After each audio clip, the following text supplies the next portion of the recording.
안녕하세요. 저는 한국전자통신연구원에서 연구를 하고 있는 윤기민이라고 합니다. 네, 이번 강의에서는 현대적인 딥러닝 프레임워크와 최신 연구 트렌드에 대해서 간단하게 소개를 시켜드리도록 하겠습니다. 네, 저는 한국전자통신연구원 시각지능연구실에서 일을 하고 있고요.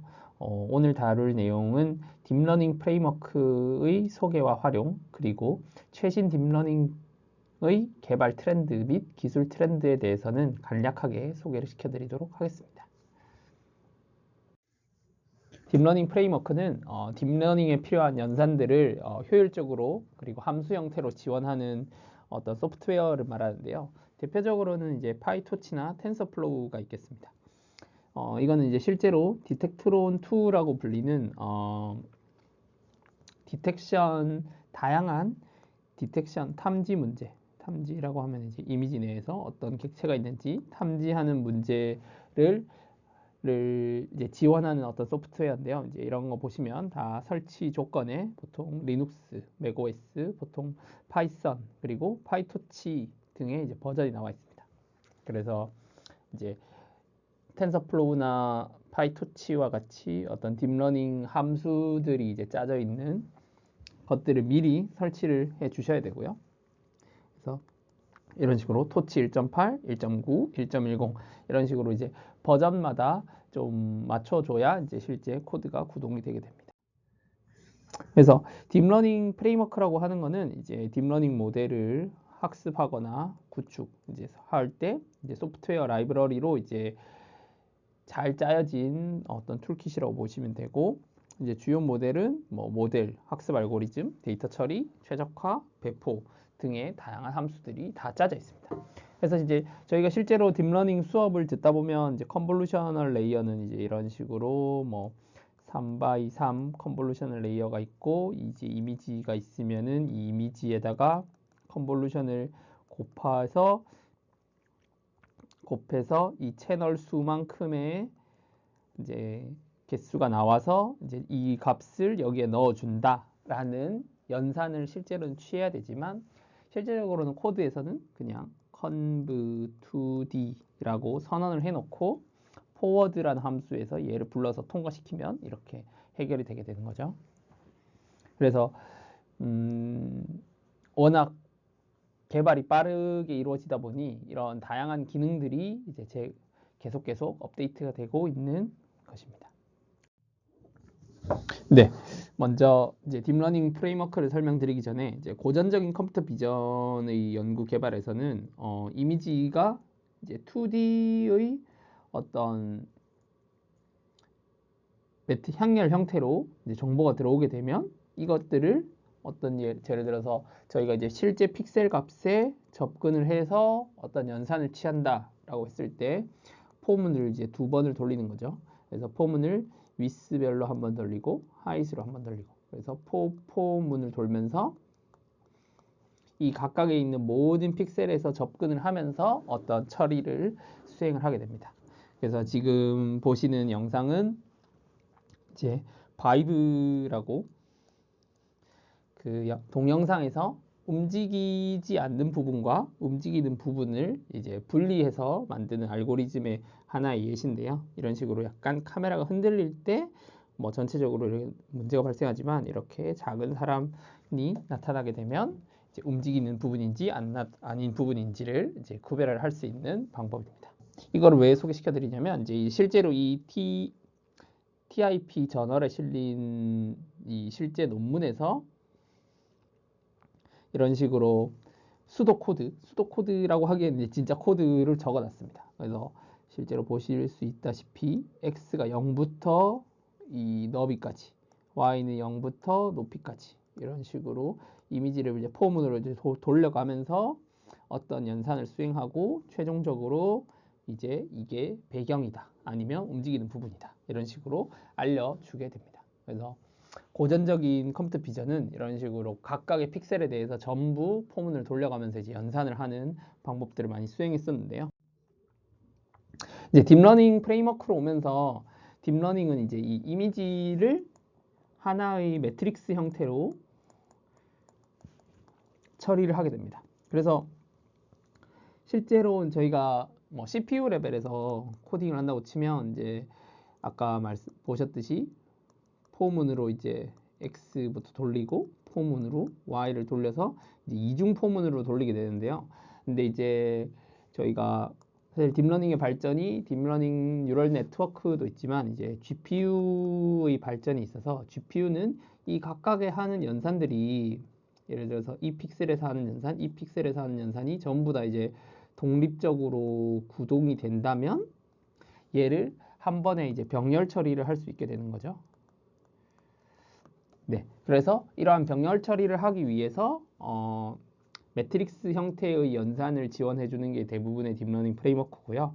그래서 단순하게 매트릭스는 이제 보통 2D를 이제 매트릭스라고 부르면은 여기에 이제 이미지라면 이제 채널이라는 이 이미지 매트릭스가 여러 장 붙어 있는 이런 타입을 이제 텐서라고 정의를 하고 이걸 가지고 수많은 기본 함수가 막 정의되어 있습니다.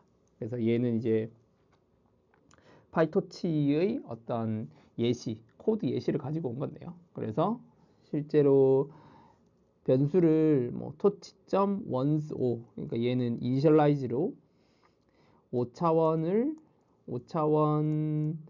하나의 벡터를 1로 이니셜라이즈 하겠다. 1, 1, 1, 1, 1. 얘는 0, 0, 0 이렇게 3차원으로 인정하겠다. 그리고 얘는 5x3 어떤 하나의 웨이트 매트리스를 만들겠다. 그리고 B, 바이어스는 이제 3이라는 하나를 만들어서 실제 G라는 연산은 저희는 G는 W 곱하기 X 더하기 B라는 하나의 진짜 간단한 어떤 리니어 연산을 했을 때 이것과 이 G와 우리가 실제적으로 Y가 얻어내는 그라운드 트루스를 비교해서 로스를 계산한 다음에 이 로스를 줄여나가는 방법으로 이 W랑 B 값이 바뀌게 되는 거죠.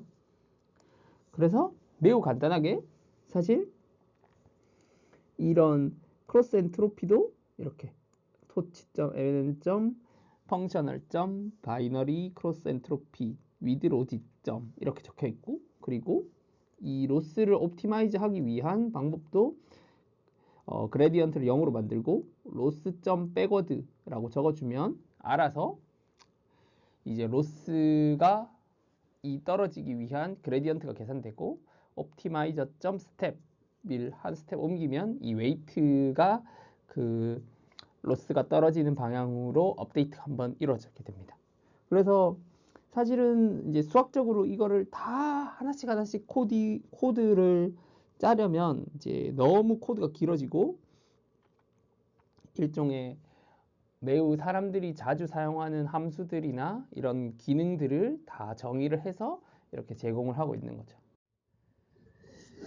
그래서 역사적으로는 이제 초기 프레임워크는 이제 카페라는 코드가 있었습니다. 이제 실제로 이제 개발은 이제 버클리 AI 리서치에서 했었고요.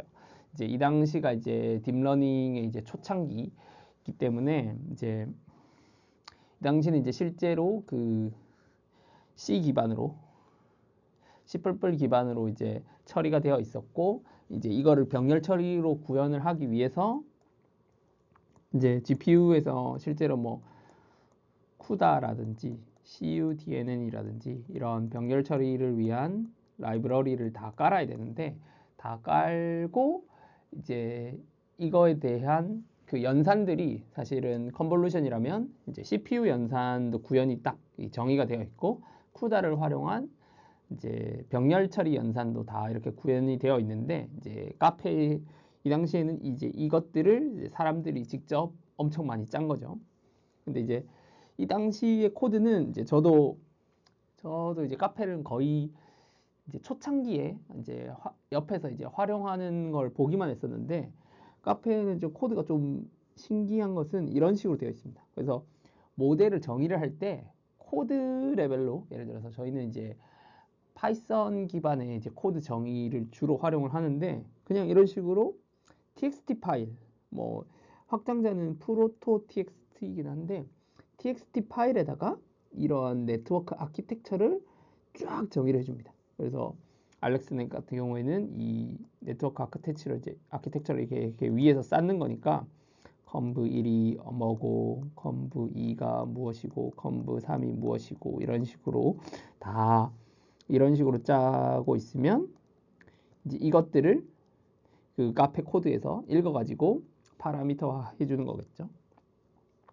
그래서 이게 예전에 카페 뭐 홍보라고 해야 될까요? 블로그에서 제가 가지고 온 건데 카페를 사용하는 이유는 어떠한 코드를 쓸 필요도 없기 때문에 카페를 활용한다라는 이제 이야기도 있었습니다.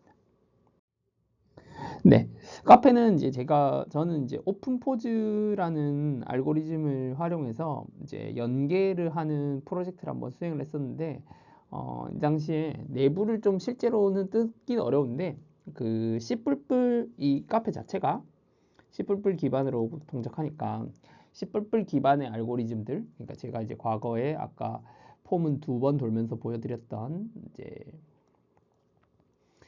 이제 백그라운드 모델링이라든지 결국은 움직이는 객체를 찾아내는 방법이라든지 이런 것들이 파이썬으로도 다 짤 수는 있는데 C++로 코드를 짜는 게 훨씬 빠르긴 하고요. 그래서 C++ 기반의 과거 알고리즘들이 있을 때 이거를 연계해서 구현을 할 수 있습니다. 그래서 오픈포즈라고 하는 코드도 있는데 이거는 나중에 관심 있으시면 2017년에 나온 코드인데 이제 이 말 그대로 이게 사람이 있으면요. 객체 안에 사람이 있으면 이 각 사람을 표현하는 관절 17개, 뭐 23개 모델도 있습니다. 뭐 아무튼 관절들을 찾아줍니다. 그래서 손, 다리, 무릎, 뭐 허리 이런 식으로 관절들을 찾아주고요. 그래서 이 관절들의 위치 정보를 활용하면 좀 더 다양한 어플리케이션을 할 수 있겠죠. 예를 들어서 결국은 이미 사람을 디텍션, 네모 박스만 치는 것뿐만 아니고 이 사람이 가지고 있는 어떤 세부 정보를 파악한다는 관점에서 나중에 뭐 이 사람이 이제 이 손에 뭔가를 들고 있다든지 아니면 손으로 뭔가를 하고 있다, 누워 있다, 뭐 이런 식의 다양한 응용들을 관절을 뽑는 코드를 가지고 활용을 할 수 있습니다. 네, 실제로 이제 이 코드가 제가 오픈포즈에서 제공한 API를 활용해서 이렇게 실제로 어떤 사람이 들고 가는 물체에 대한 판단 모듈을 아까 보셨던 바이브라는 알고리즘을 통해서 움직이는 사람의 정보를 찾아내고 그리고 오픈 포즈를 통해서 손의 좌표를 알아낸 다음에 손 주변에 어떤 움직이는 물체가 무엇이 있는지에 대해서 연계를 하는 방법으로 이 프로젝트를 구현을 한 적이 있습니다. 그래서 실제로 오픈포즈 카페로 만들어진 오픈포즈 API에서 이런 사람이 몇 명이 잡혔는지 그리고 관절이 총 18개인데 이 관절에 대해서 어떻게 접근을 할 수 있는지 이제 C++ 스타일로 이제 코드가 구현을 짤 수 있고 여기 뒤에다가 이제 제가 그 이미지의 각 픽셀에 대해서 어떻게 처리를 하고 그 다음에 움직이는 부분을 찾아내고 이런 방법들을 C++ 기반의 코드와 이제 결합을 해서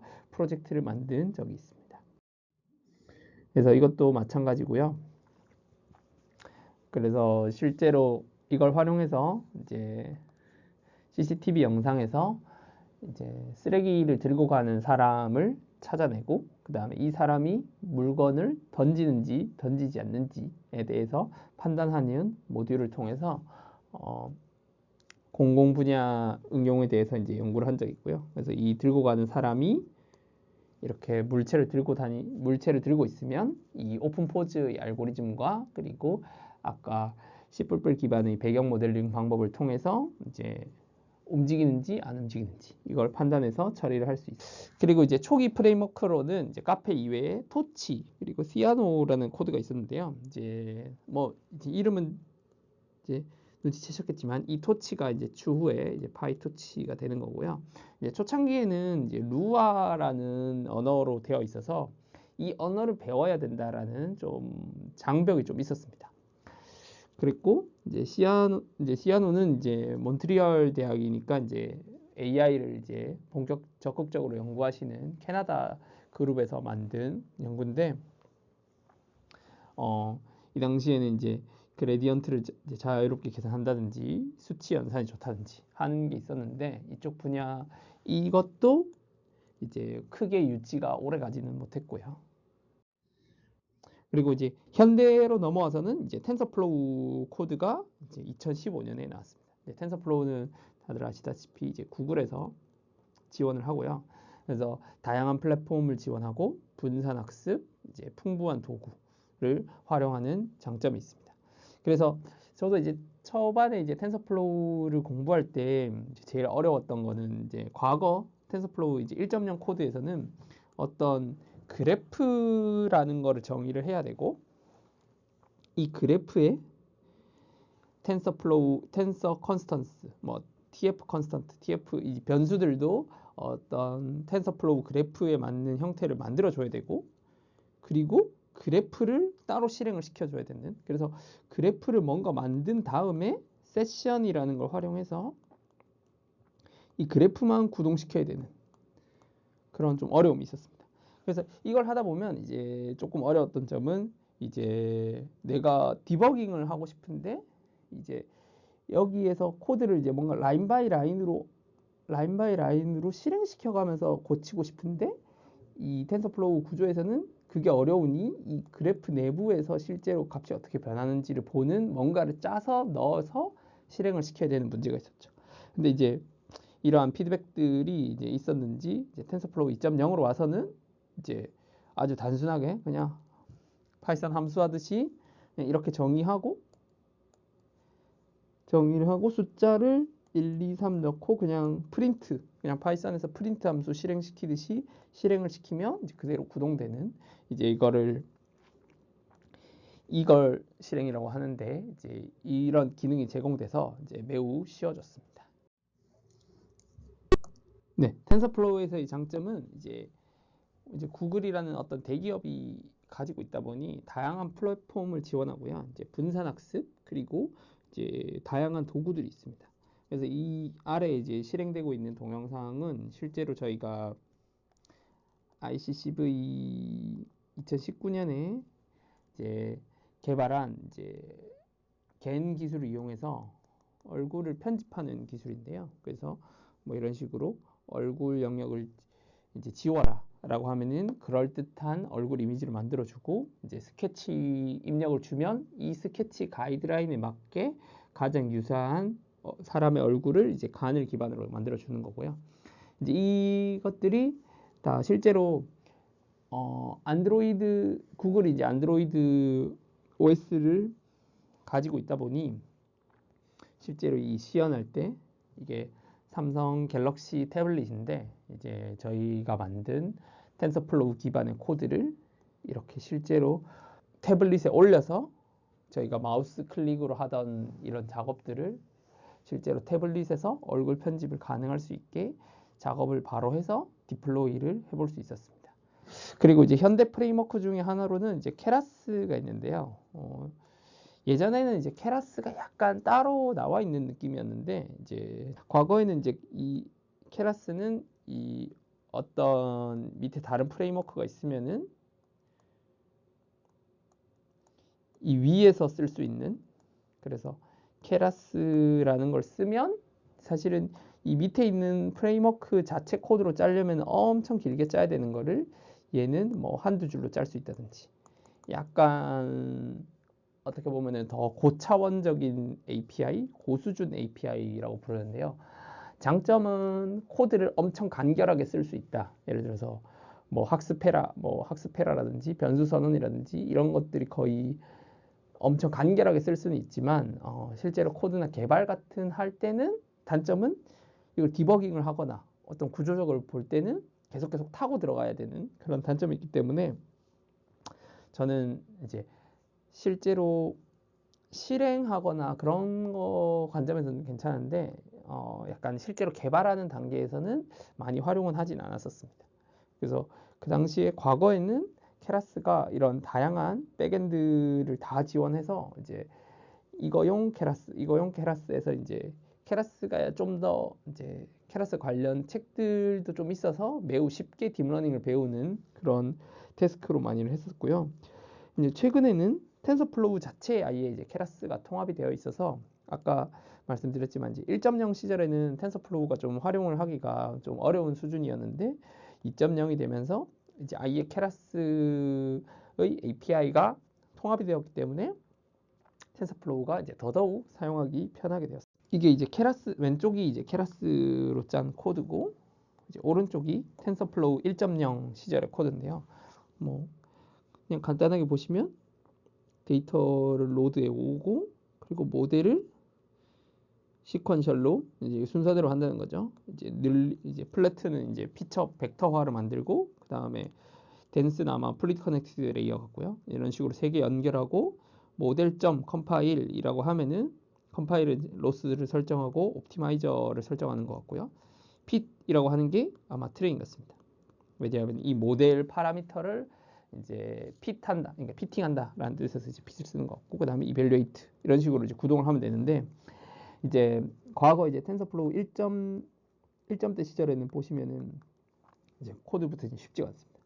뭐 여기서는 딱히 정의를 한 게 없었는데 여기서는 이제 일단 변수부터 정의를 해야 되고요. x가 뭔지, x는 이렇게 뭘 받아들일지, 플레이스 홀더 베리어블인지, 베리어블이라는 거는 우리가 이 모델 웨이트인지 아닌지, 웨이트인지, 그리고 실제로 받아들이는 건지, y는 함수인지, 플레이스 홀더라고 해서 이게 밸류가 들어가는 건지, 어떻게 보면은 다 하나씩 하나씩 뭔가 명확하게 해주는 거긴 한데 이게 장단점이 있는 거죠. 그래서 이런 식으로 이제 손실 함수도 정의하고 트레이닝을 할 때 어떻게 옵티마이저를 한번 할지 정하는 거고, 그리고 이제 최종적으로 모델을 학습시키고, 모델 학습시키는 거는 아까도 말씀드렸듯이 세션 런이라는 단계를 통해서 이제 앞에 만들었던 이 그래프 세션이 이제 텐서플로우로 이제 그래프를 만들고 이걸 구동시키고 그 다음에 결과를 확인한다. 이런 식으로 코드의 가독성도 좀 그렇고 코드 어떻게 보면 더 복잡한 면이 있어서 이제 1.0이 이제 2.0으로 되면서는 매우 사용하기 편해졌습니다. 그래서 이제 2.0 코드는 사실 앞에 케라스로 봤던 코드와 뭐 사실상 동일합니다. 그래서 바뀐 게 없고요. 사실은 이제 케라스가 텐서플로우에 통합이 됐기 때문에 이제 동일하고, 실제로 텐서플로우 2. 최근에 이제 튜토리얼에 가서 보시면 케라스를 이용한 ML의 활용 방법, 컨볼루셔널 신경망 이런 식으로 모두 이제 케라스 기반으로 짜져 있습니다. 현대 프레임워크 이제는 이제 파이토치, 아까 이제 토치라고 설명을 드렸는데 토치 플러스 파이썬이죠. 그러면서 아까 토치 시절에서는 그 버클리 쪽의 연구, 이제 학교에서 만든 프레임워크였다면 이제 파이토치로 오면서 이제 페이스북 AI 리서치가 붙었기 때문에 이제 거대 기업이 관리하다 보니 훨씬 기능도 많아지고 유지 보수도 잘 되고 업데이트도 많아지고요. 그래서 매우 유연하고 직관적인 API가 있고요. 그리고 코드 스타일 자체가 그냥 사실상 파이썬 코드 짜는 것과 별 다를 바가 없어서 이제 매우 쉽게 익숙하게 활용이 될 수 있고요. 그래서 기존에 원래는 루아라는 언어를 사용했던 게 이제 큰 걸림돌이었는데 이제 파이썬 스타일로 변경돼서 매우 편리한 사용이 되었고, 그리고 아까 카페 기반의 코드들도 있다고 했는데 카페2가 나오면서 카페2는 이제 파이토치 내로 기능이 다 통합이 되었습니다. 그래서 이제 과거에 그런 C++ 기반 이제 파이토치도 이제 매우 하단으로 내려가 보면 그런 C++ 기반으로 코드들이 짜져 있고요. 그리고 이제 주요 요소들은 이제 토치 스크립트, 그리고 ONNX는 이제 파이토치 모델을 뭔가 변환을 해서 약간 다른 프레임워크에도 이제 활용할 수 있게 할 수 있는 기능들을 제공을 하고 있습니다. 사실은 이 프레임워크를 선정하는 기준, 이제 활용을 하는 기준은 사용의 목적에 맞긴 할 텐데 이제 대부분은 연구 베이스라면 연구는 사실 어떤 코드 베이스들이 잘 돼 있는가에 대해서 이제 이게 큰 영향을 미치겠죠. 그래서 실제로 디텍트론2라는 코드가 페이스북에서 나왔고, 디텍트 그 레지넷을 만든 카이밍해라든지, 그리고 로스 걸식이라든지, 마스크 RCNN, 그리고 뭐 패스트 RCNN, 이런 굵직굵직한 디텍터 계열 연구를, 비전 연구들을 대부분 이 페어에서 했습니다. 그래서 이쪽에서 파이토치 기반으로 이 디텍션에 관한 어떤 거대한 프레임워크, 일종의 디텍션을 위한 프레임워크인 거죠. 파이토치나 딥러닝, 그러니까 텐서플로우는 딥러닝을 위한 프레임워크였다면, 이거를 제공하다 보니 이제 디텍션 계열의 그룹들이 엄청나게 많은, 이런 걸 이 코드 기반으로 하는 프로젝트들이 넓어지고, 이것들이 이제 파이토치의 발전에 매우 큰 역할을 했습니다. 한 가지 더 말씀드리면, 이제 MXNet이라는 것도 있는데요. MXNet은 여기 링크도 적었는데, 아파치라고 이제 그 오픈 소스 하는 비영리 단체에서 하다 보니, 실제로 그런 오픈 소스 그룹들이 이제 열심히 좀 연구를 하는, 그래서 이쪽에서 이제 장점으로 미는 것은 어떤 분산 학습, 그리고 다중 플랫폼, 그리고 약간 확장하기 편하다, 그리고 풍부한 커뮤니티, 이제 아파치 재단 프로젝트들이 있어서 오픈 소스 커뮤니티들이 이제 활발하게 유지 관리를 해준다라는 이런 프레임워크도 있습니다. MXNet은 이제 저도 별로 활용은 해보지는 못했는데, MXNet의 이제 실제 GitHub에서 이제 주장하는 거는, 우리들은 더 효율적이고 뭔가 스케일러블하다, 이제 좀 더 CPU를 더 조금 활용할 수, 적은 양으로 활용할 수 있다, 이런 식으로, 그리고 클라우드와도 연계를 잘 할 수 있다, 이런 식이 되었고 있고요. 그래서 MXNet 코드도 살펴봤는데, 요새는 이제 최근에 와서는 워낙 이런 딥러닝 프레임워크에 따른 코드들이 대부분 유사한 구조들을 많이 갖고 있어서, 이제 데이터셋이나 엠니스트 데이터셋은 이 글루온이라는 어떤 다른 API에서 이제 다양하게 다 지원을 하고 있는 것 같고요. 그래서 거기에서 데이터 로더들을 다 지원을 하고, 트레이닝 데이터를 불러올 때 어떻게 하고, 테스트 데이터 불러올 때 어떻게 하고, 이런 걸 돼 있고, 모델 구성도 아까 텐서플로우 모델 구성을 잠깐 보셨는데, 뭐 여기는 이제 add라는 함수를 써서 이렇게 붙이고, 모델 학습도 크게 어렵지 않죠. 그냥 트레이닝 데이터에서 마치 파이썬에서 이제 데이터 불러오듯이 데이터와 레이블을 받아와서 아웃풋을 뽑고, 아웃풋으로 로스를 구하고, 로스 백워드하고. 네. 그래서 예를 들어서 MXNet으로 새로 시작을 하셔야 된다고 해도 이제 크게 많은 어려움은 없으실 거로 생각은 됩니다. 다만 이제 저도 이게 글루온이라는 이 API가 왠지 영상 처리라든지 이런 것들을 위한 API 같은데, 이제 이것들이 얼마나 기능이 다양한지에 따라서 이 프레임워크의 활용 여부가 좀 걸려 있겠죠.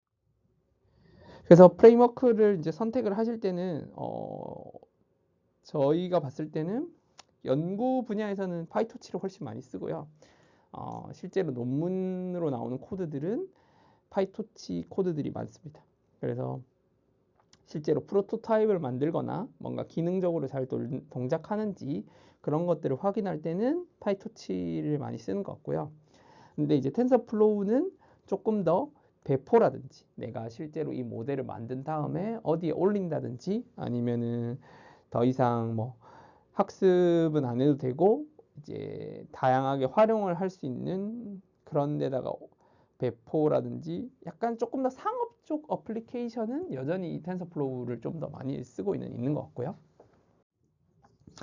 그래서 이건 2018년에 딥러닝 프레임워크 파워 스코어라고 해서 그 어떤 기사에서 나온 내용인데요. 이 당시에 보시면은 이제 텐서플로우가 압도적이죠. 케라스, 파이토치, 3등, 이제 이런 수준으로 되어 있었는데, 2018년이니까요. 저희도 이제 2018년에 이 당시에는 거의 반반으로 갈려 있는 상태여서, 저희도 만약에 프레임워크를 배우려고 할 때 텐서플로우를 배우느냐, 파이토치를 배우느냐, 뭐 이거에 대해서 좀 고민들이 있던 시기였던 것 같고요.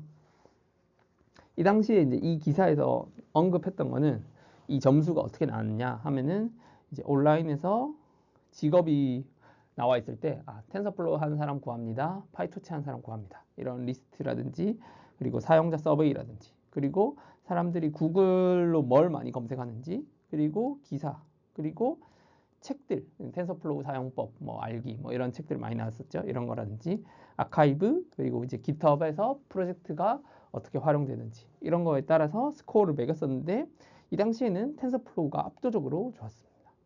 근데 이제 제가 이제 지금의 분위기로는 제가 느끼기에는 파이토치가 훨씬 더 많이 앞서고 있다고 생각을 하거든요. 그 일종의 연구 개발 쪽에서는.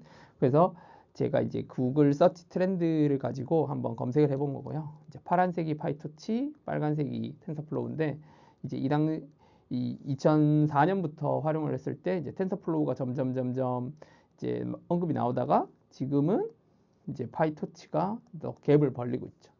그래서 이 시간을 보시면은 이게 2019년이거든요. 아까 그 기사는 2018년도에 나왔다고 했으니까 사실 여기 거의 역전당한 요 정도라고 보시면 되겠는데 이 당시에만 해도 이제 텐서플로우가 더 앞선 상황이 있었는데 뭐 어느 순간 이제 엎치락 뒤치락 하더니 이제 지금은 이제 파이토치의 더 검색량으로만 봤을 때는 더 많아진 경향이 있습니다. 그래서 제가 생각하기에는 결국은 2018년에 아까 그 보고서가 나왔다 했는데 디텍트론2라든지 이 이후에 많은 비전 모델들 예를 들어서 비디오 처리하는 백본이라든지 이런 기능들을 제공하는 게 페이스북 계열에서 페어 계열에서 많이 냈거든요. 그래서 그렇다 보니 그걸 활용하기 위해서는 파이토치를 활용해야 되고 그렇다 보니 또 파이토치가 발전이 계속되고 그래서 이런 대기업이 제공하는 플랫폼뿐만 아니고 어떤 소프트웨어를 제공하느냐 이거에 따라서도 이런 연구 리서치는 워낙 빨리빨리 변하다 보니 그 기존의 오픈 소스들을 또 적극적으로 활용하는 분위기다 보니 파이토치가 조금 더 활용성이 더 많지 않나라고 생각합니다. 딥러닝 프레임워크 선정은 이제 여기까지 하고요. 그리고 이제 이번에는 이제 최신 비전 연구 쪽 트렌드에 대해서 좀 얘기를 드릴 거고요. 이제 파운데이션 모델이라고 불리는 부분이랑 이제 조금 시간이 나서 셀프 슈퍼바이스드 러닝이라고 그 비전 백본의 변천사에서 이 백본을 어떻게 학습시킬 것인가에 대한 내용도 간단하게 언급을 하겠습니다. 네. 파운데이션 모델이라고 하는 거는 정의로는 어떠한 모델도 될 수 있는데 어떤 다양한 데이터로 학습된 모델 그리고 어디든 적응을 할 수 있는 그리고 다양한 다운스트림 태스크에 적응할 수 있는 백본 모델이다 라고 정의되어 있습니다. 그래서 사실 이게 그 이미지넷의 성공 얘기를 하면서 그것과 유사했죠. 그래서 내가 이미지넷 데이터로 어떤 백본 네트워크를 하나 큰 걸 학습했더니 다양한 태스크에 디텍션도 되고 세그멘테이션도 되고 다 쓸 수 있더라. 그래서 얘를 백본 네트워크라고 불렀었고요. 근데 좀 더 정확하게 말하면 백본 네트워크 더하기 그러니까 백본 네트워크가 프리트레인드 된 모델인 거죠. 모델. 즉 이미지넷으로 사전 학습된 백본 네트워크가 이제 활용성이 좋았던 거고 이거를 백본 네트워크라고 그냥 간결하게 부른다고 치면 최근에는 조금 사실 이제 동일 의미이긴 한데 백본 네트워크보다 좀 더 큰 의미로 파운데이션 모델이라는 말을 사용하고 있습니다. 그래서 약간의 뭐 파운데이션 모델 좀 차이가 있다면 파운데이션 모델은 이제 과거에는 저희 백본 네트워크라고 했을 때는 보통 이미지를 가지고 이제 언급을 하는 게 많았죠. 근데 이 이미지뿐만 아니고 텍스트, 이미지, 뭐 음성, 그리고 데이터, 3D 이런 것들을 뭔가 다 같이 학습할 수 있는 아니면 이걸로 학습된 어떤 모델 이걸 가지고 다양한 태스크에다가 적응을 시켜보겠다. 이게 이제 파운데이션 모델의 컨셉이고요.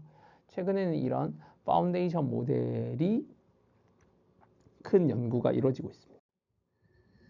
그래서 파운데이션 모델을 학습을 하기 위해서는 정말 많은 데이터가 많이 필요하겠죠. 그래서 데이터를 만드는 단계, 그리고 데이터를 좀 학습에 잘 활용하기 위한 큐레이션 단계, 그리고 학습 단계, 어댑테이션, 어떤 태스크마다 적응을 시키는 뭐 파인 튜닝이라고도 볼 수도 있겠죠. 그리고 실제 사용자가 활용할 수 있는 단계, 이런 단계로 구성을 되었습니다. 그래서 이 단계에 대해서 그냥 아주 간략하게만 언급을 하고 넘어가면, 데이터를 만들기 위해서는 이미지넷 같은 경우에는 이 이미지가 한 장 있으면은 뭐 고양이라고 레이블을 줬죠. 근데 이 레이블을 줄 때 이 당시에는 이미지에서 고양이라는 글자를 준 건 아니고, 예를 들어서 0번부터 1000번까지, 그러니까 1번부터 1000번이라고 할까요? 네. 1번부터 1000번까지 어떤 미리 정의되어 있는 클래스가 있고, 고양이가 3번이면은 3번은 고양이, 그러면은 얘는 3이라는 숫자를 부여한 거죠. 사람에는 뭐 1, 뭐 고양이에는 3, 이런 식으로 숫자를 부여한 건데, 이제 최근의 파운데이션 모델은 이제 이미지와 텍스트 정보를 그냥 동시에 학습을 할 거기 때문에, 이런 식으로 이 이미지가 있으면은 이 이미지에 대한 설명을 텍스트로 그냥 그대로 1대1로 매칭해서 갖고 있습니다. 그래서 이 고양이가 이불에 자고 있다라는 어떤 이거는 약간 HTML 같죠? 뭐 태그 달듯이 이렇게 달 수 있고, 이런 식으로 이미지를 가지고 수많은 이미지를 이런 묘사 글로, 뭐 자동차 바퀴라든지 뭐라든지 이런 이미지와 글자의 묘사하는 글의 페어로 수많은 1.8 빌리언의 데이터를 수집을 했다라는 게 이 사전학습 모델, 그러니까 파운데이션 모델을 위해서 데이터를 많이 구축을 한 거고요.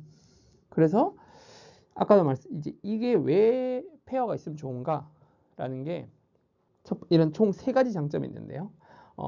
일단 스케일러빌리티는 단순하게 이미지에다가 그 클래스 이름을 주면, 이미지넷도 사실 엄청나게 방대한 데이터라고 생각하지만 14 밀리언 정도의 데이터입니다. 그런데 사실 그 인터넷에 엄청나게 많은 이미지들이 있고, 그거를 긁을 때 그것들을 많이 수집해서 거기에 대한 텍스트들을 달아서 페어로 갖고 있으면 훨씬 많은 데이터를 가질 수 있게 되겠죠. 그래서 이 이미지와 텍스트 페어를 갖고 있는 것만으로도 이제 스케일러빌리티를 올릴 수 있다. 이미지넷은 예를 들어서 1000개의 클래스 중에 하나다라는 식으로 미리 셋을 약간 클로즈 시켜야 되는 거죠. 근데 그냥 텍스트는 그냥 이 이미지를 보고 어떤 글로 묘사를 할 수 있든지 일종의 자유도가 훨씬 더 넓어지는 거고요. 그리고 패시브 러닝이 가능하다, 이런 거는 이제 데이터 어노테이션 할 때 예를 들어서 이미지가 있으면은 여기 안에 사람이 있으면 이렇게 네모 박스를 치거나, 이 고양이가 있으면 이런 네모 박스를 친다든지, 이런 어노테이션을 위해서 생각보다 사람들이 많이 수고를 해야 되는 거죠. 그리고 아까 말씀드렸듯이 1000개의 클래스가 있다면 이 1000개 중에 어디가 있는지 일종의 리스트 중에 찾아가지고 클릭을 해야 된다든지, 이런 게 있는데, 이제 지금 그렇게 하지 않고 진짜로 내추럴 랭귀지를 이용해서 그냥 한 글자로 써서 적어두면 얘를 가지고 나중에 추가 엄청 큰 모델을 한번 학습해 보겠다라고 하는 거고요. 그리고 이제 3번은 플렉서블 제로샷 트랜스퍼라고 하는 건데, 이거는 뒤에 나중에 제로샷 러닝에 대해서 설명을 드릴 건데, 이러한 거대 모델을 학습을 시켜두면 파인 튜닝을 하지 않고 그냥 이 모델이 갖고 있는 정보만 어떻게든 끌어와서 테스트만 하면 성능이 잘 나온다. 이런 관점으로 활용 가능성이 높아진다라는 개념입니다. 파운데이션 모델은 아까 저희가 생각하면 이미지넷보다 훨씬 많은 데이터라고 했고, 그러면은 이런 방대한 양의 데이터를 가지고 어떤 학습 기법을 쓸 것인가 라는 것인데요. 그래서 먼저 컨트라스티브 러닝이라는 방법이 있습니다. 그래서 컨트라스티브 러닝은 뭐냐면 나랑 가까이 있는 거는 가깝게, 그냥 멀리 있는 거는 멀게. 그래서 앵커라고 하는 게 이제 나의 축이라고 생각했을 때 내가 고양이라면 나랑 비슷한 고양이가 있으면은 고양이와 고양이는 이렇게 학습을 하고 나면 이렇게 가까워지고, 가깝다는 거는 어떤 피처의 거리라고 볼 수도 있고 뭐 유사도 관점으로도 볼 수 있겠죠. 그리고 나랑 다른 거는 멀게 이렇게 학습을 시키면은 이런 식으로 같은 거는 가깝고 다른 거는 멀게 학습을 시키는 게 컨트라스티브 러닝입니다.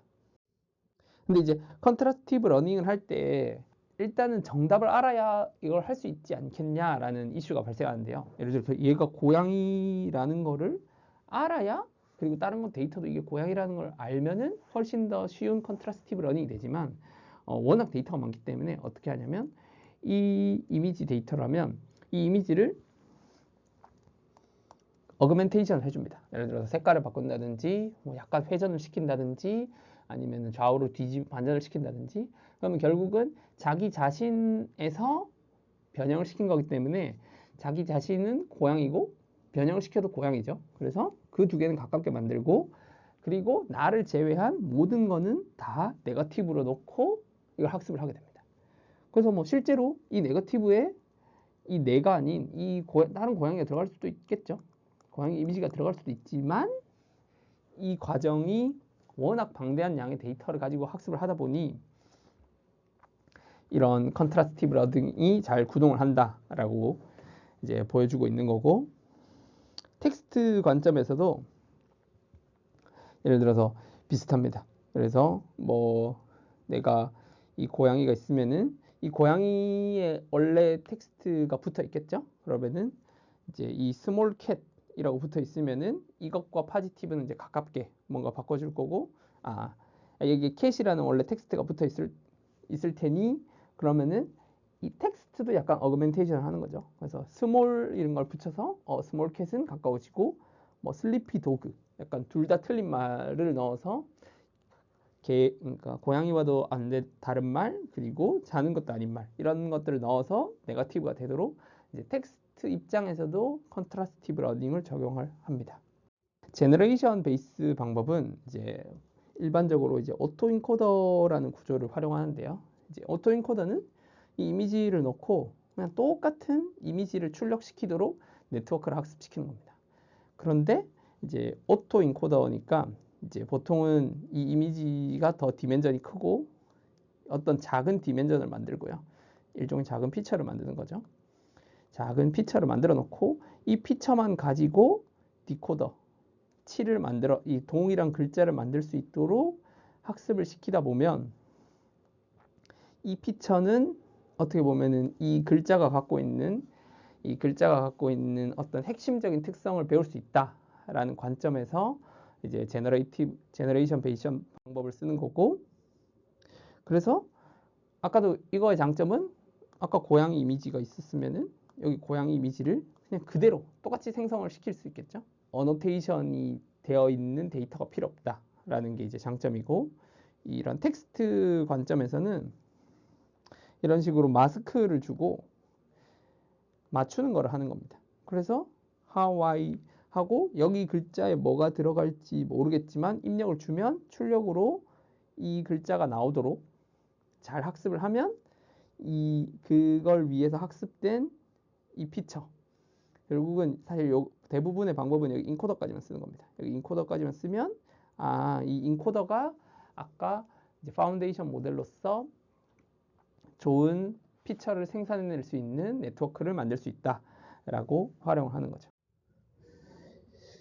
그리고 이제 이미지 관점에서는 이미지도 이제 이런 식으로 유사하게 아까는 이제 동일 이미지를 만들었다면 이 이미지를 구멍을 냅니다. 그래서 이 이미지를 여기 안 보이게 만들어 놓고 여기 이미지의 일부만 보고 이 원본적인 이미지를 만들어낼 수 있도록 이 네트워크를 학습을 시키면 이 이미지가 이러한 작은 클루 같은 걸 보고 공간적인 특성이라든지 이미지의 중요한 특성을 배워서 우리가 좋은 피처를 활용할 수 있겠구나 라는 게 이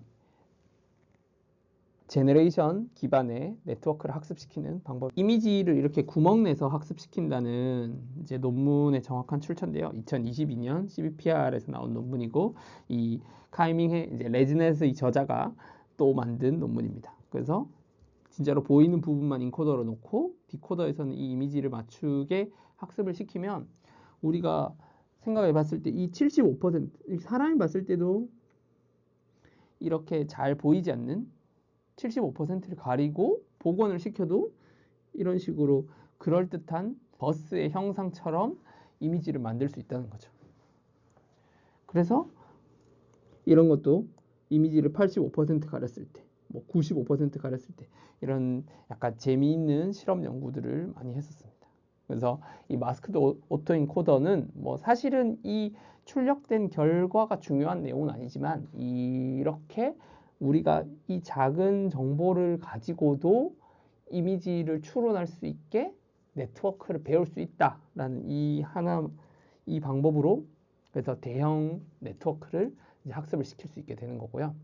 그래서 지난 강의에서 제가 트랜스포머 구조가 생각보다 이제 학습을 하기 어렵다라고 말씀을 드렸는데 인덕티브 바이어스가 없고 데이터가 많이 필요하다 했는데 이제 이게 CBPR 2022년에 나오면서 이러한 방법들을 그런 트랜스포머 학습 기법에 적용해서 성능들을 다 높이고 이제 거대 백본들을 만들고 이제 이런 연구들도 이제 계속 나오고 있습니다. 지금부터는 이제 파운데이션 모델이라고 불리는 것들 중에서 이제 유용하게 활용할 수 있는 네트워크들에 대해서 소개를 시켜드릴까 합니다.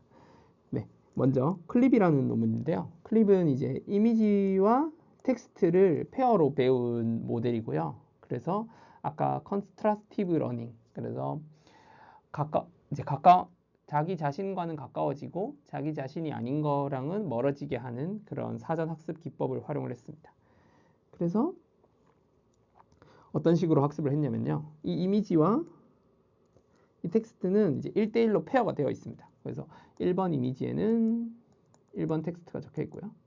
2번 이미지에는 2번 텍스트가 적혀 있고 이런 식으로 적혀 있으면은 텍스트 인코더, 어떤 텍스트를 피처로 만드는 인코더가 있을 거고 이미지를 어떤 피처로 만들어내는 이미지 인코더가 있을 때는 그럼 1번 이미지는 1번 텍스트와 동일하다라는 게 우리가 이미 알고 있으니까 그러니까 이 두 개의 그 similarity I1과 T1은 가장 높아지게 학습을 하고 이 나머지는 전부 네거티브 셋이 되는 거죠. 그리고 I2와 IT2는 이제 이 두 가지가 포지티브 데이터가 되고 이 나머지는 다 네거티브 데이터가 되는 거죠. 이제 이걸 이용해서 이 텍스트 인코더와 이미지 인코더를 수많은 양의 데이터를 가지고 학습을 시키면 그러면 어떤 결과가 발생되냐면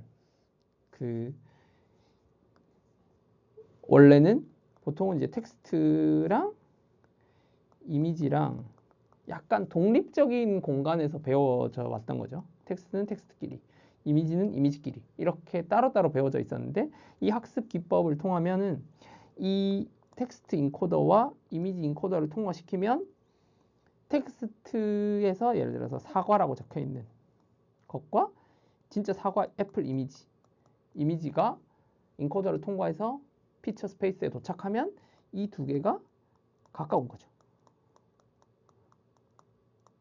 그래서 어떻게 말을 하냐면 이미지 도메인과 텍스트 도메인을 약간 하나의 공간에서 볼 수 있게 해주는 모델이다 라고 말을 할 수 있겠습니다. 그래서 그러면 이걸 가지고 뭘 하면 좋겠냐 라고 했을 때 그래서 이제 이 저자들은 이제 이런 방법을 활용을 했는데요. 예를 들어서 이 이미지가 뭔지 몰라요. 이 이미지가 뭔지 모르지만 이 이미지 인코더에 통과시키면 어떤 이미지의 벡터가 나오겠죠. 그리고 여기에 텍스트로 a photo of a 머시기라고 해서 여기다가 각각의 클래스들을 막 적어줍니다. 그래서 이거는 비행기 이미지니, 이거는 자동차 이미지니, 이거는 강아지 이미지니 라는 식으로 텍스트를 인코더를 다 통과시키면 각각에 대해서 이제 이 각각과 시밀러리티를 구할 수 있겠죠. 그래서 그것이 가장 시밀러리티가 높은 게 알고 봤더니 이 강아지에서 왔던 거다 해서 얘는 강아지다 라고 판단을 할 수 있겠는 거죠. 그래서 이게 이제 일종의 제로샷 프리딕션이라고 불리는 건데, 이 과정에서 보시면은 학습 테스트 단계에서는 이제 학습을 전혀 활용을 하지 않았습니다. 즉, 이 이미지가 학습 때 활용되지 않은 이미지지만 이런 다양한 텍스트의 조합을 막 넣어가지고 이 이미지는 강아지 이미지인가요? 이미지는 뭐 개 이미지인가요? 이런 식으로 다양하게 정보를 줘서 내 이미지와의 시밀러리티 계산을 통해서 이게 강아지더라 라고 디시전을 할 수 있는 이런 제로샷 모델에 대해서 이제 언급을 했고요. 그래서 클립이 이제 텍스트와 이미지의 피처 스페이스를 이제 일치시켜 준다는 점에서 이제 매우 다양하게 활용이 되고 있습니다. 그러면 이제 사용자 관점에서는 이런 파운데이션 모델을 뭐 실제로 학습을 다 하면 좋겠지만 사실 한국 기관에서는 쉽지 않은 문제고요. 거의 이제 대기업도 쉽지 않다고 생각하고요. 이제 거의 빅테크 기업 정도만이 이런 파운데이션 모델을 학습할 GPU라든지 데이터라든지 이런 방대한 양이 있다고 생각하는데, 저희가 이제 실제 사용자 입장에서는 그러면 이 파운데이션 모델을 어떻게 잘 활용할 수 있는가? 이게 어떤 하나의 화두가 될 것 같습니다. 그래서 뭐 제안하는 방법은 총 5가지, 요새 트렌드는 5가지 방법이 있는데요. 어떻게 보면은 쉬운 방법들 중에 하나고, 기존의 백본 네트워크랑 거의 유사하다고 보시면 됩니다. 파운데이션 모델도 보시면 이렇게 백본 네트워크처럼 뭔가 통과해서 피처를 뽑아주고, 그리고 태스크 스페시픽 헤드, 즉 뭐 디텍션이면 박스가 나오게, 세그멘테이션이면 마스크가 나오게, 이런 식으로 뒤에다가 뭘 붙여서 학습을 시켜주면 성능이 좋아진다. 그러니까 학습을 시켜주면 활용성이 높아진다, 이런 건데, 태스크 스페시픽 헤드는 보통 이제 파인 튜닝을 하죠. 파인 튜닝을 하고, 파운데이션 모델도 사실 파인 튜닝을 할 수 있습니다. 파운데이션 모델을 활용하는 방법에는 크게 5가지가 있는데요. 각각에 대해서 그냥 간단하게 언급을 하고 넘어가겠습니다. 먼저 파인 튜닝인데요. 파인 튜닝은 저희가 이런 파운데이션 모델 말고 저희가 이제 풀려는 문제가 있겠죠. 풀려는 문제가 있다고 치면은 그거에 대한 데이터를 이렇게 모읍니다. 데이터를 모아서 가장 일반적인 파인 튜닝은 태스크에 특화된 데이터를 모으고요. 그거에 대해서 우리가 이제 실제 정답을 얻을 수 있으니까 이 데이터를 넣고 예측을 하고, 이걸 통해서 GT를 우리가 이미 구축을 했었을 테니 로스를 통해서 이 태스크 스페시픽 헤드와 파운데이션 모델을 업데이트할 수 있을 겁니다. 그래서 보통 요새 논문들에서 나오는 이 불표시는 학습이 가능하다. 그러니까 백프로파게이션을 통해서 학습을 할 수 있다라는 모습이라고 보시면 되고요. 그래서 이게 기본적인 파인 튜닝의 방법이고, 사실 어디까지 파인 튜닝을 할 거냐라는 거는 사실 실험적으로 좀 많은 이슈가 있습니다. 예를 들어서 너무 파인 튜닝을 많이 하면 이 파운데이션 모델이 어떻게 보면은 어떤 제너럴한 태스크를 할 수 있게 잘 학습된 모델인데, 특정 상황에 맞게 파인 튜닝을 하게 되면 예를 들어서 너무 그 상황에 맞게 학습이 되는 거죠. 그러니까 이거의 단점은 뭐냐면, 내가 풀려는 문제가 예를 들어서 정해져 있는데, 풀려는 문제를 뭐 CCTV에서 어떤 사람을 찾고 싶다라고 했을 때 풀려는 문제를 통해서 데이터셋을 모았지만, 하다 보니 이 사람이 너무 클 수도 있고 너무 작을 수도 있고, 이런 거에 대해서 데이터셋을 매우 풍부하게 모으지 못하면 이 학습 모델이 우리가 모은 특정 상황에 대해서만 잘 되게 학습이 될 수 있다는 거죠. 왜냐하면은 이 파운데이션 모델 자체가 워낙 크다 보니까 거기에 특화돼서 문제를 푸는 건 잘할 텐데 그걸 잘 풀게 되면 이제 오히려 그 이전 다른 문제들을 풀기 위해서는 또 다른 방법을 취해야 되는 그런 단점이 있을 수 있습니다. 최근에 조금 이제 사람들이 많이 연구를 하려는 거는 이런 겁니다. 파라미터 이피션트라고 해서 파운데이션 모델을 건드리긴 건드리는데 거의 안 건드리려고 하는 겁니다. 그러니까 태스크 스페시픽 헤드야 뭐 내가 풀려는 문제가 아예 새로운 문제이기 때문에 여기는 이제 새롭게 학습을 한다고 치면 이제 파운데이션 모델은 아까 다양한 상황에 대해서 잘 학습돼 있던 모델이다 보니까 이거를 너무 많이 건드리면 그 이미 기껏 배운 거의 능력을 잃어버릴 수 있으니까 파라미터를 최대한 적게 써서 이제 아주 일부의 파라미터만 활용을 해서 이 파운데이션 모델을 우리의 목적에 맞게 활용을 해보자. 이런 게 이제 최신 트렌드고요. 이제 퓨샷 러닝은 데이터가 있는데 우리가 태스크 스페시픽 데이터를 모으긴 모았는데 몇 장 못 모았을 때, 몇 장 못 모았을 때 이 두 개를 학습을 시키는 거죠. 그랬을 때 이제 퓨전 러닝 같은 경우에는 진짜로 몇 장이 없기 때문에 이 파라미터를 바꾸긴 바꾸지만 사실 학습을 할 때 어떤 다른 기법이 필요할 겁니다. 예를 들어서 너무 적은 데이터이기 때문에 그거를 더 증폭시키는 방법이라든지 아니면은 퓨샷 데이터만 가지고 파운데이션 모델을 약간 시프트를 시키는 방법이라든지. 그리고 이제 네 번째는 프로전 튜닝이라고 파운데이션 모델은 그냥 고정을 시키고요. 파운데이션 모델은 너는 이미 잘 제너럴라이제이션 돼 있을 거다 라고 해서 여기 뒷단만 어떻게든 건드려서 파운데이션 모델은 건드리지 않는 겁니다. 이렇게 되면 이제 장점은 파운데이션 모델을 딱 고정을 시켜놨으니까 내가 태스크 스페시픽 헤드를 예를 들어서 다른 걸 붙여도 이런 식으로 다른 걸 막 붙여도 1번, 2번, 3번 다 태스크를 할 때 이 웨이트는 쉐어를 할 수 있으니까요. 어떤 모델의 디플로이 관점에서 여러 모델을 활용할 때 헤드만 살짝 갈아 끼우면은 다 잘 되게 만들 수 있겠죠. 그래서 이런 쪽도 연구를 많이 되고 있는데 태스크 스페시픽 헤드를 어떻게 설계를 하느냐 이제 이런 쪽에 좀 연구들이 진행이 되고 있습니다. 마지막으로는 제로샷. 제로샷은 아까 클리브의 사례에서도 말씀드렸듯이 둘 다 학습을 안 하는 거고요. 그래서 이제 얼음이라고 돼 있는 게 이제 프로즌이라고 해서 파라미터를 업데이트를 안 하는 겁니다. 그래서 학습을 전혀 안 하는 거고, 그래서 제로샷은 학습을 안 하고 그냥 테스트를 약간 다르게 해서 그냥 이 파운데이션 모델이 잘 될 거다. 뭐 테스트 하는 방법들을 막 섞어가지고 그냥 성능을 뽑아보는 거죠. 그래서 궁극적으로는 제로샷이 잘 되면은 뭐 모든 태스크에 다 잘 되는 것이라고 볼 수 있겠지만 뭐 쉽지는 않습니다.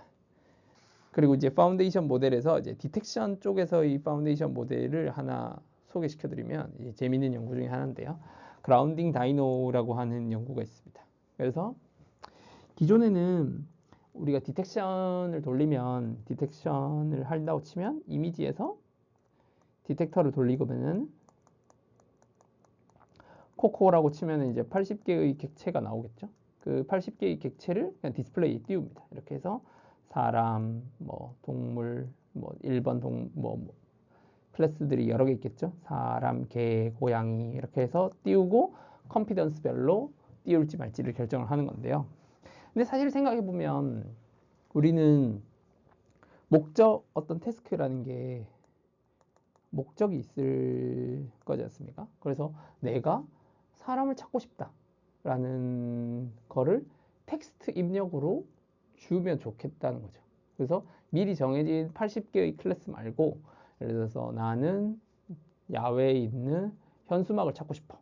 나는 도로에 누워있는 사람을 찾고 싶어.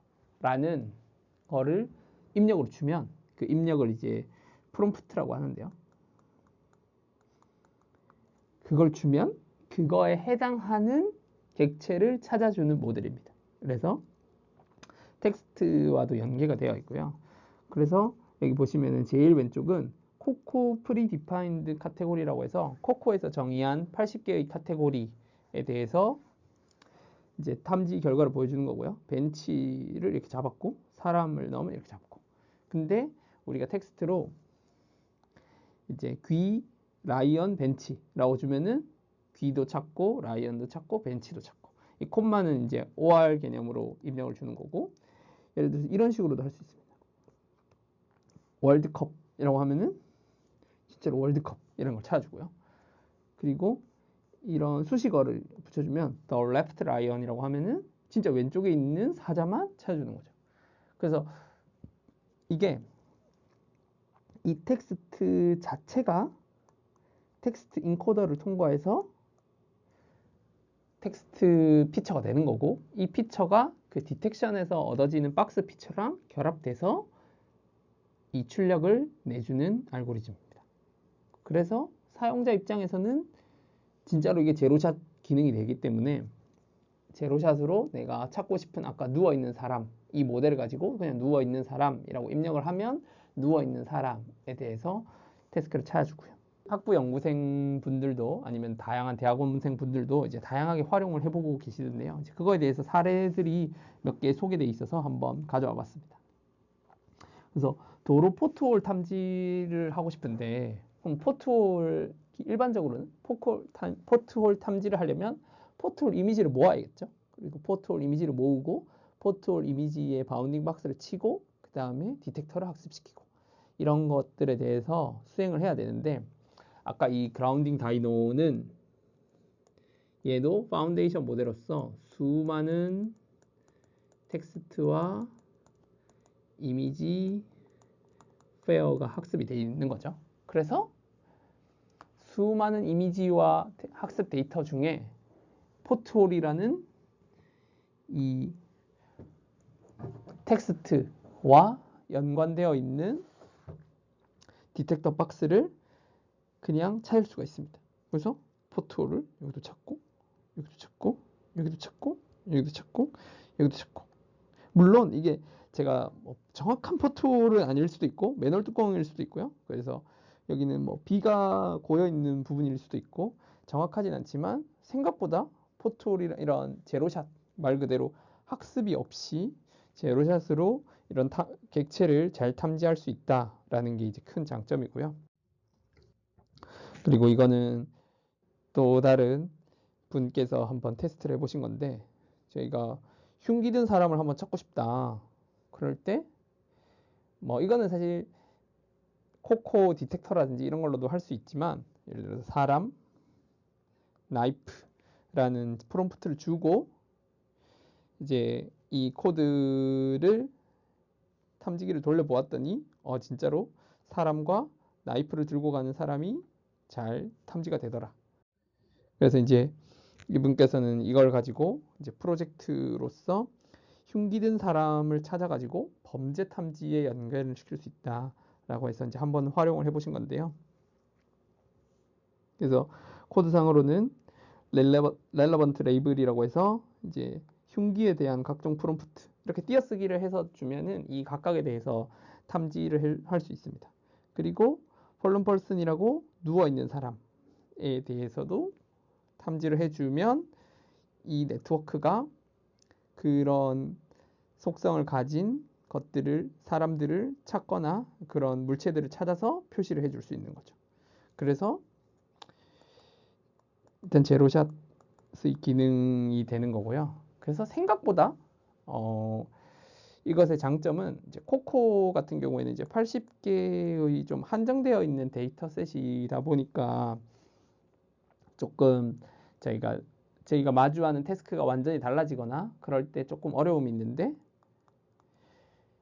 이거는 정말로 텍스트를 그냥 줄 수 있으니까 일종의 자연어를 처리할 수 있는 것처럼 그 한 번도 안 해본 그 일반적인 태스크에서 안 해본 객체 탐지 같은 거 그래서 단어들을 막 다양하게 줄 수 있고요. 그래서 얘를 보통 이제 오픈셋 디텍션이라고도 부릅니다. 그래서 뭔가 정보를 정의를 하지 않아도 텍스트 인코더를 통해서 탐지를 할 수 있는 이런 모델들을 활용을 해보면 제로샷 모델의 성능이 이 정도고 이런 것들을 이제 다양하게 활용을 할 수 있겠구나라고 한번 생각을 해볼 수 있습니다. 저희도 이제 이런 파운데이션 모델을 활용하는 연구들을 그냥 간략하게 결과 위주로만 좀 소개를 시켜드릴 건데요. 저희가 실제로 저희는 이제 국가연구소에서 이제 다양한 사회 문제 해결에 대한 이슈와 요구사항을 좀 봤는데, 그래서 현수막 야외에 설치된 이제 현수막에 대한 좀 이슈들이 있습니다.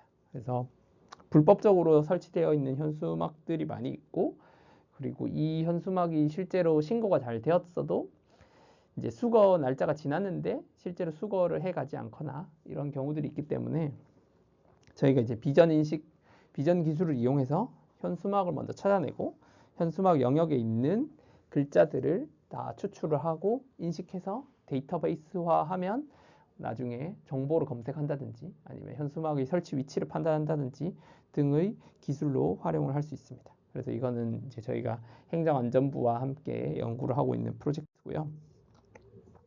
그래서 그라운딩 다이노라고 아까 이제 제로샷 모델을 활용해서 테스트를 해볼 수 있다고 말씀을 드렸는데 이게 밑에 아래쪽 그림이 제로샷 추론 결과입니다. 그래서 저희는 이제 프롬프트를 아웃도어 배너라고 줬는데요.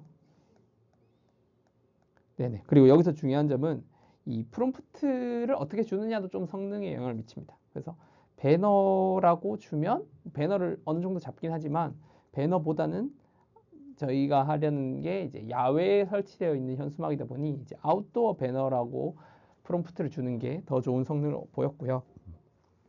실제로 근데 아웃도어 배너라는 현수막을 줬을 때, 프롬프트를 줬을 때 이렇게 오른쪽에 현수막은 잘 찾는 걸 볼 수 있는데 왼쪽은 놓치는 걸 볼 수 있고 여기도 뭔가 더 크게 잡거나 아니면은 현수막 위치가 잡히긴 잡히는데 이렇게 놓치는 경우들이 많이 있죠.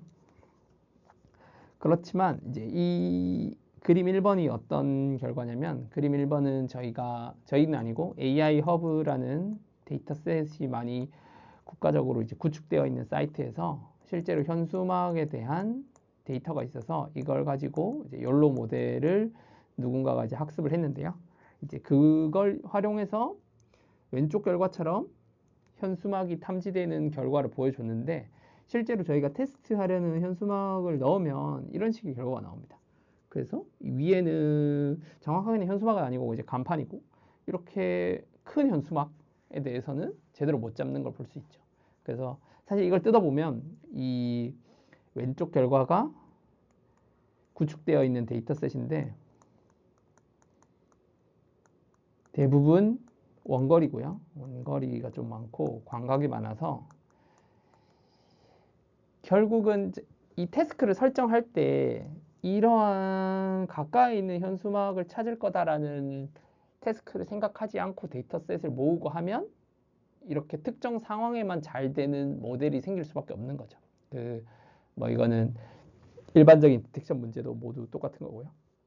그래서 저희는 궁극적으로는 이 모델을 이제 현수막을 잘 탐지할 수 있게 이제 학습을 시키는 거였고요.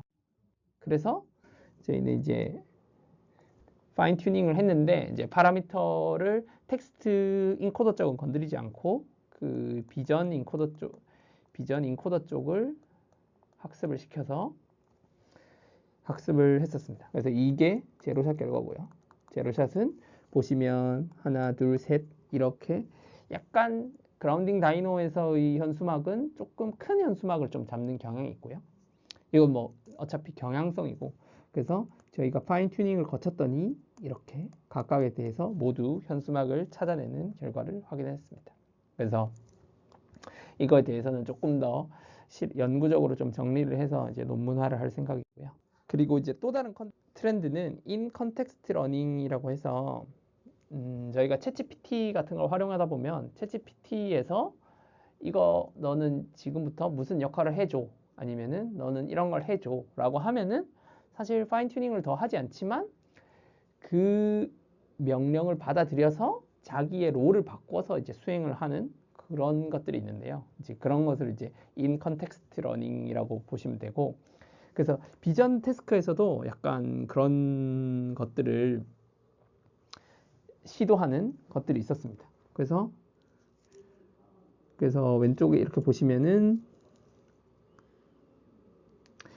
여기 보시면은 각각의 태스크가 다 다른데요. 이 이미지는 얘는 세그멘테이션, 얘는 포즈 위치 찾기, 뭐 얘는 포그라운드 찾기, 얘는 여기도 뭐 각각의 위치 찾기 이런 식으로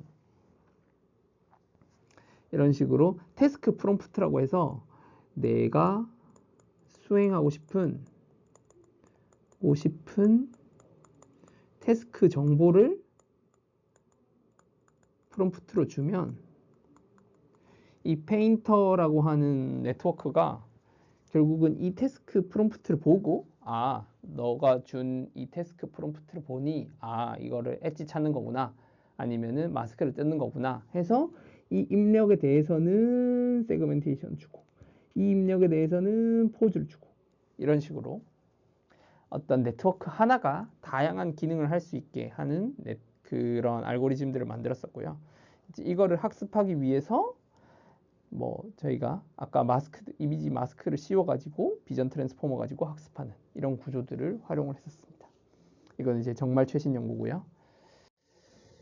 네, 그리고 프롬프터블 모델이라고 해서 아까 지금도 이제 계속 말씀드리는 거는 어떤 프롬프트를 준다. 결국은 거대 모델이 어떤 사용자의 입력을 받을 수 있는 수단들이 있어서 사실 거대 모델을 별로 안 건드리고 이 입력에 따라서 약간 결과를 바꿔주는 이런 것들이 요새 많은 모델들이 개발되고 있는데요. 그래서 세그먼트 애니띵이라는 이제 쌤이라고 불리는 논문이 하나 있습니다. 그래서 얘는 어떤 역할을 하냐면 이 이미지를 주면 이 이미지를 통과시키면 어떤 이미지에 대한 임베딩이 되겠죠. 그래서 여기에서 사용자가 원하는 프롬프트를 주면요. 예를 들어서 내가 점을 준다든지 박스를 준다든지 텍스트를 준다든지 이런 식으로 주면 그것에 해당하는 이렇게 마스크를 뜯어주는 겁니다. 그래서 약간 인터랙티브 세그멘테이션이라고도 부를 수 있는데 예를 들어서 이 가위가 있을 때 이 가위의 점을 이렇게 내가 점을 이렇게 딱 하나 주면은 이 가위 세그멘테이션을 이렇게 따주는 거죠. 근데 이제 내가 이 사용자가 이런 박스를 줬을 때도 동작하고 이런 식으로 세그먼트 애니띵이라고 해서 모든 물체를 세그먼트 할 수 있다. 다만 여기서는 클래스 정보는 없고요. 클래스 정보는 없어서 이걸 학습하기 위해서 그냥 수많은 데이터 그냥 물체스러운 그러니까 결국은 세그멘테이션이 가능한 물체의 바운더리 정보를 담고 있는 모든 엄청나게 많은 데이터를 모아서 세그멘테이션을 위한 파운데이션 모델을 만든 거죠. 그래서 이제 이걸 활용하면 일반적으로 약간 형태가 어려워서 세그멘테이션이 하기 어렵다는 물체라든지 그런 물체들을 탐지하는데 도움이 될 수 있지 않을까 하고 이제 특히 어노테이션 하는 관점에서는 많이 활용이 될 것 같습니다. 이 방법들이 이게 정말 이제 세그멘테이션의 파운데이션 모델이 돼서 제로샷으로 정말 많은 데이터셋에 대해서 세그멘테이션에서는 높은 성능을 보여줬다라는 이제 연구로 발표를 했었고요.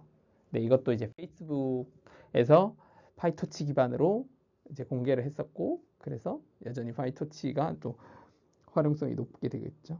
그리고 이제 또 엄청나게 다양한 거 고려를 했는데 저희가 이제 프롬프트 분할을 하고 싶은 물체를 여기 G라는 가운데 줬을 때 사실은 사용자가 내가 G를 찾고 싶은 건지 여기 뒤에 벽을 찾고 싶은 건지 아니면 이 G라는 글자를 G를 포함한 글자를 찾고 싶은 건지에 대해서 앰비규어티가 있으니까요. 이 네트워크는 이 세 가지를 다 해줍니다. 그래서 제일 큰 이 프롬프트를 포함하면서 제일 크게 출력이 되는 거, 중간 출력, 끝에 출력 이런 식으로. 그래서 총 세 가지로 결과를 뽑을 수 있고요. 물론 모드에 따라서 이 중에서 가장 그럴듯한 하나만 출력을 할 수 있게 코드를 고칠 수도 있습니다. 네, 그래서 이제 이 세그먼트 애니띵 코드를 이제 모바일 쌤이라고 해서 이제 경희대에서 조금 더 빠른 버전으로 knowledge distillations을 활용해서 활용한 연구들도 있고요. 네, 저희 쪽에서도 이제 이걸 이용해서 약간 커스터마이제이션, 이제 사용자가 원하는 물체를 좀 뜯어주는 방법으로 좀 개발을 하는 연구를 진행을 했고, 아직 이제 논문은 심사 중에 있습니다. 그래서 저희가 이제 목적으로 했던 거는 쌤이 결국은 사용자의 의도를 반영할 수 없다. 예를 들어서 내가 지금 이 코를 따고 싶은데 코에 점을 주면 사실 쌤이 이 얼굴 전체가 코 부분이 엣지가 별로 없기 때문에 이 얼굴 전체를 이렇게 뜯는 경우가 대부분이거든요. 그렇지만 나는 코라든지 안경이라든지 어떤 내가 커스터마이즈를 하고 싶다. 이럴 때 어떻게 할 거냐. 그래서 쌤 자체를 파인 튜닝을 조금 하는데요. 아까 그 다른 방식들처럼 그 대부분의 네트워크는 프로즌을 걸고 아주 일부 인코더 부분에서만 웨이트를 열어가지고 학습을 시켜서 우리 방법은 이제 코를 딸 수 있는 모델, 뭐 안경을 분할할 수 있는 모델, 이렇게 윗입술을 분할할 수 있는 모델, 그리고 왼쪽 눈만을 분할할 수 있는 모델, 이런 식으로 쌤을 파라미터를 약간 바꿔서 커스터마이제이션 하는 방법들에 대해서도 연구를 했고, 이거에 대해서 지금 현재 논문 심사 중에 있습니다. 말씀드렸던 이제 사회 문제 쪽에서 현수막도 마찬가지로 현수막 내부에 있는 글자의 프롬프트를 주면 그 글자만 분할한다든지, 아니면 이 현수막 자체가 내부에 그림이 좀 많아가지고 이런 식으로 일부만 분할한다든지 하는 문제가 많았는데, 이제 저희의 학습 기법을 활용하면 이제 이런 대부분의 현수막 영역을 커버할 수 있게 이제 쌤을 변형시키는 모델을 개발했고요. 다양한 재밌는 실험들을 몇 개 더 했는데, 코 모델을 이제 나는 점을 찍으면 코를 분할해주는 모델을 이렇게 볼에다 찍어봤을 때 어떤 결과가 나왔는지, 그러면은 볼 위치에서 코 모양에 가장 가까운 마스크를 뜯어주고, 그리고 얘는 이제 아랫입술에 윗입술 모델을 적용시킨 건데, 윗입술과 아랫입술이 저희는 약간 대칭이지 않을까 했는데 윗입술의 특성이 있어서 윗입술스럽게 마스크를 뜯어주는, 결국은 쌤인데 약간 사용자가 갖고 있는 커스터마이즈드 데이터셋의 쉐이프를 배운 네트워크가 되지 않았나 하는 게 이제 저희의 좀 발견입니다.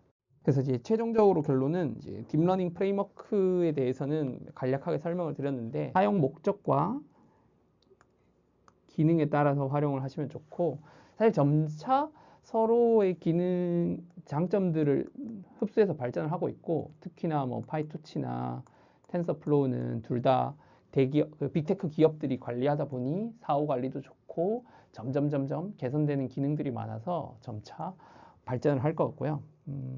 아까도 말씀드렸듯이 텐서플로우는 약간 디플로이나 좀 제품화 쪽에서는 여전히 쓰는 것 같고, 파이토치는 개발, 프로토타입 개발이라든지 빠른 개발, 뭐 논문 이런 쪽에서는 파이토치를 많이 쓰는 것 같습니다. 그리고 최신 연구 트렌드에서는 이제 백본 네트워크라고도 볼 수 있는, 아니면 거대한 데이터로 학습된 파운데이션 모델에 대해서 설명을 드렸고요. 그래서 이걸 통해서 이제 실제로 멀티모델, 최근에 이슈가 결국은 이미지 하나만 보는 게 아니고 텍스트와 이미지가 통합된 모델을 통해서 텍스트 정보들을 다양하게 활용할 수 있는 이제 이런 모델 연구들이 많이 이루어져 있고, 이것에 대해서 좀 제가 소개를 드렸습니다. 그리고 이제 앞으로의 발전 방향은 이제 이런 제너럴 파운데이션 모델이 기능이 점점점 확장이 될 거고, 그리고 경량화라든지 이제 빠르게 만들어야 된다는 이슈는 여전히 있습니다. 파운데이션 모델이 워낙 무겁기 때문에 이거에 대해서 이제 실제 디바이스에서 활용하기 위해서는 조금 경량화 작업, 그런 연구들이 많이 필요하고요. 그리고 아까 챗GPT 예시를 들었는데, 인 컨텍스트 러닝으로 이제 모델의 구조를 바꾸지 않고 어떤 프롬프트라든지 약간의 지시만 주면 얘 모델이 어떤 역할 변환을 할 수 있는 이런 러닝 방법들이 최근에 많이 연구되고 있고 앞으로도 발전될 방향이라고 생각합니다. 감사합니다.